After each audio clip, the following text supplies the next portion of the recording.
หยังกับวันอาทิตย์เด้มีเวียกหยังมื้ออื่นค่อยลงกันเด้มื้อนี้แม่นมื้อวันครบรอบวันแต่งงานของเฮาได้ฮะแม่นแท้เด้เนาะค่อยก็จื้ออยู่ว่าจื้อได้แต่บ่เห็นมีของขวัญหยังให้เลย ดอกไม้หรือคำบอกฮักหวานๆซึ้งๆก็บ่มีจักคำค่อยก็จะให้อยู่แต่ตอนนี้มันก็ยังทันฮอดเวลางามยามดีเด้อเด้เวลางามยามดีบ้านจุติค่อยนั่งท่าจนสิหมดมือแล้วคำว่าสุขสันต์วันครบรอบก็บ่ได้ยินจักคำ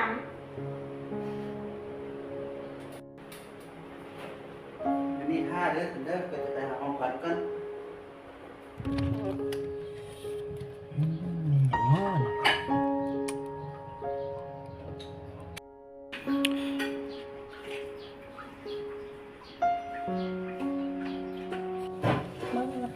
เป็นมะม่วง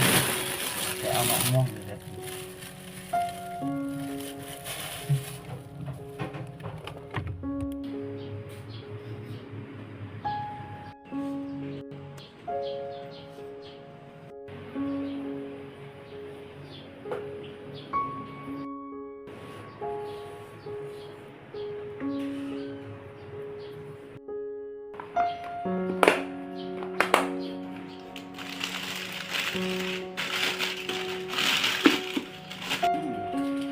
จะได้ของขวัญมาแล้วบ่นี่เด้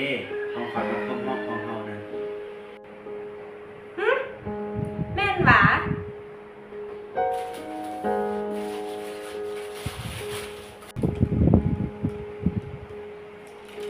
นี่เป็นหยังมะม่วงสุกของโปรดของเจ้าเลยเด้ ห่อดีบัดนี้ค่อยก็คิดว่าแม่นใส่คอคำมะม่วงสุกนี่แหละกินได้เลยเด้นี่เฮาบ่จำเป็นต้องได้ใส่หยังไปอวดหมู่คู่หยังอีกเด้นี่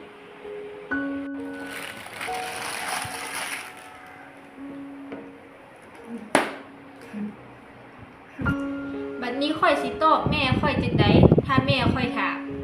ว่าวันครบรอบนี่ได้หยังน้อจะบอกแม่ไปว่า ได้กินมะม่วงสุกหวานๆแซ่บๆนำผัวสุดที่ฮักล่ะบ่ เว้าแท้เด้อคันปีหน้ายังเป็นจังซี่อีกนะค่อยสิให้เจ้านอนอยู่นอกห้องจักทิศหนึงโอเคปีหน้าค่อยสิเกียมมะม่วงสุกไว้หลายกว่านี้อีกดอก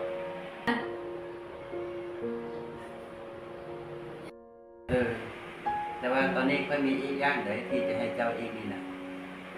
ฮะแม่นหวา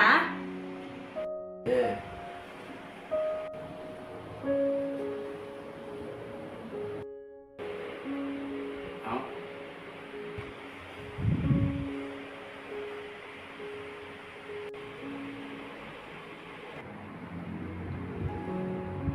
บักพี่บ้างเอ้ยค่อยก็คิดว่าแม่นอีหยังดีๆสุดท้ายก็แม่นขนมนี่วะแล้วเจ้าก็มักอีหยังที่มันบ่คือหมู่อยู่แล้วเด้ เอากินได้ขนมมื้อน่ะกินเอากินขนมเดียวในโลกที่มีของแพงหลายอย่างอย่าลืมว่ามะม่วงสุกกับขนมห่อหนึ่งก็อาจเฮ็ดให้ความรักของเฮาอบอุ่นได้ทั้งใจ